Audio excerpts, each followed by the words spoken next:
Welcome to episode 11 of the Hospitality Reinvented podcast, where bold ideas meet strategic action. I'm your host, Doug Radkey, an industry-leading bar, restaurant, and hotel coach and consultant who has helped develop over 280 successful hospitality concepts worldwide since 2009. Last week, we talked about the first of 8 strategic playbooks that all brands should have in place, which is, of course, a feasibility study. Now, in today's episode, we're taking a deep dive into another critical component of launching or scaling a successful hospitality venture, and that is conceptual development. Let me start with a quick story here. As a coach and a consultant, when I walk into any bar or restaurant, I can immediately tell if they lack a concept plan. It's in the details, or the lack thereof. Maybe the decor and the color scheme just doesn't align even with the menu. The seating just feels awkward. The music just isn't right, and the staff uniforms, they're basic or just don't make any sense, or the flow of the space really disrupts both guests and the staff. It's as if the business is trying to be everything to everyone, and in doing so, it becomes forgettable to everyone. That's the result of operating without a concept development playbook.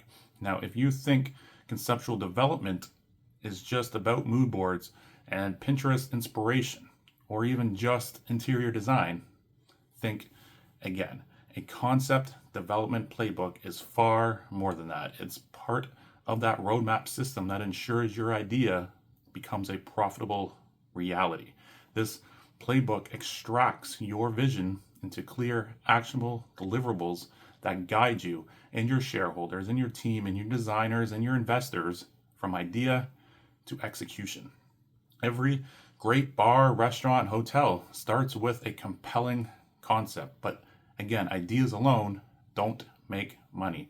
The concept and the design need to align with your business objectives and the financial model, and this is why this should all be done prior to engaging with designers or design build teams, because they do not tie the budgets and the design to the day-to-day operations and the overall business model.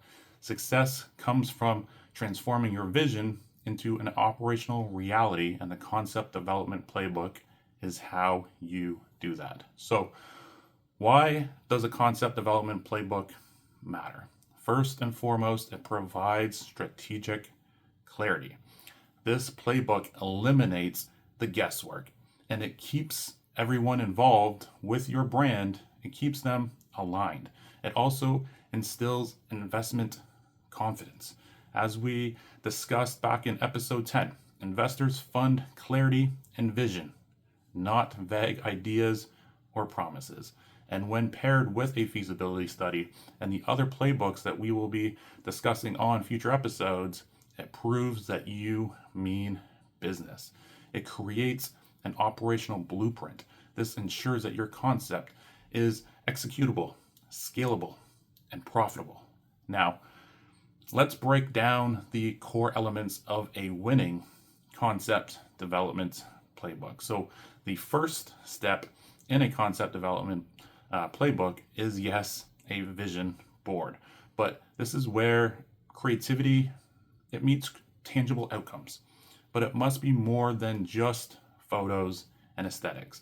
A truly differentiated vision board highlights emotions and moods and sensory experiences. You want to tell a visual story that walks guests through the entire guest journey. You want to map out in detail the guests, what they should see and feel and experience at every touch point. Walking through the door, being met with the host or concierge team, or placing an order, or sitting down at a bar, or entering the guest room. This is where, color schemes and materials and textures and key design elements, they all start to come to life a little bit. Remember though, design is about more than just choosing nice chairs or beds. It's about creating a space that functions seamlessly while making a statement.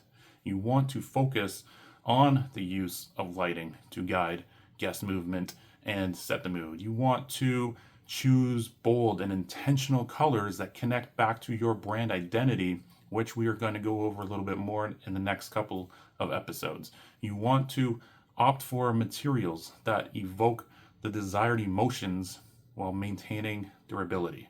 You want to create intuitive layouts that separate the public and the semi-private and the private spaces in your venue. And you want to ensure that all design elements work cohesively across the space. Now remember, design is as much about psychology as it is aesthetics. Thoughtfully designed spaces create lasting impressions. Every piece of equipment even and furniture that you select also contributes to both the guest and the staff experience, right? For back of house, source commercial kitchen appliances that align with your operational requirements. For bars, ensure bartenders have a layout that allows them to work efficiently with minimal movement from one end to the other. And for hotels, that integration of front desk systems, make sure it seamlessly integrates with property management tools. Ensure that the laundry services align with the number of rooms and the quality of the linens that you intend to have. When it comes to furniture, choose pieces that are durable, comfortable, and on brand.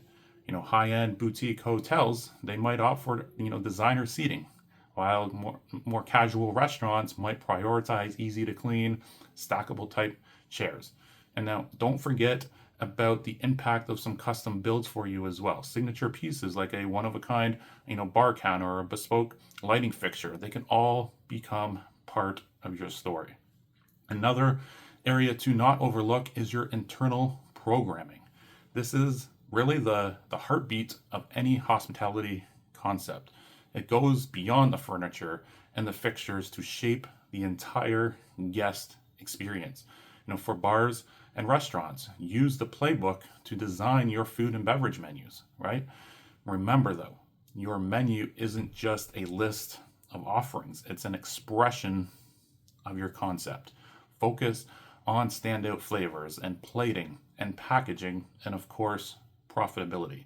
Tie your menu back to the business model, and then the back of house areas as well in your choice of equipment. And for hotels, start with the guest room experience. As I mentioned in a previous episode, this is the one space in a hotel that guests claim as their own.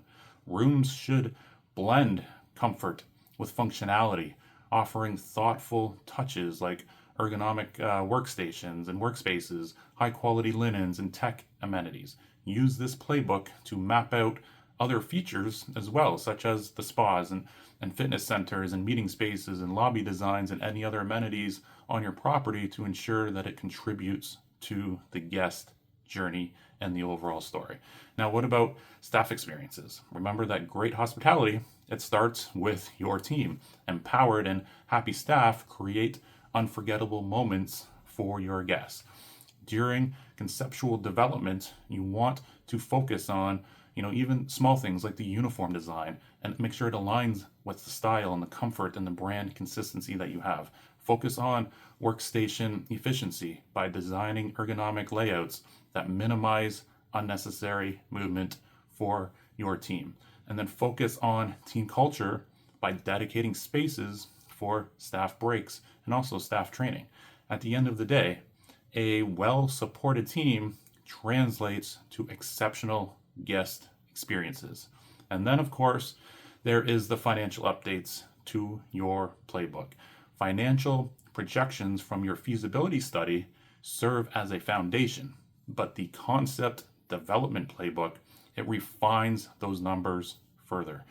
By tying revenue forecasts to your internal programming and the operational plans to your furniture and your fixtures and your equipment requirements, you now create a clear financial strategy that inspires investor confidence and ensures long-term financial sustainability.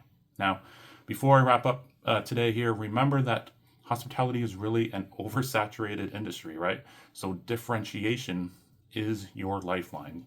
Use your playbook to highlight your signature offerings. Ask yourself, what can't your guests get anywhere else? Highlight your unique selling proposition, your USP. What makes your concept stand out?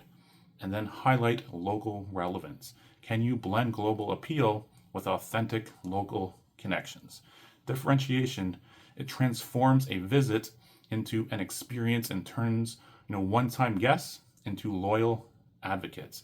Now, as you can see, the Concept Development Playbook is more than just another document. It's a strategy, a guide, and a tool for both communication and execution. Now, whether you are starting your first bar, stabilizing your restaurant, or scaling a hotel portfolio, this playbook ensures clarity, alignment, and profitability. Thank you for tuning in to episode 11 of the Hospitality Reinvented podcast. If you found this valuable, please like and share and subscribe. And if you want more insights, visit krghospitality.com, where you can also subscribe to our email list and receive our weekly 5-minute bonus impact video right into your inbox. Until next time, stay bold, stay innovative, and keep reinventing hospitality.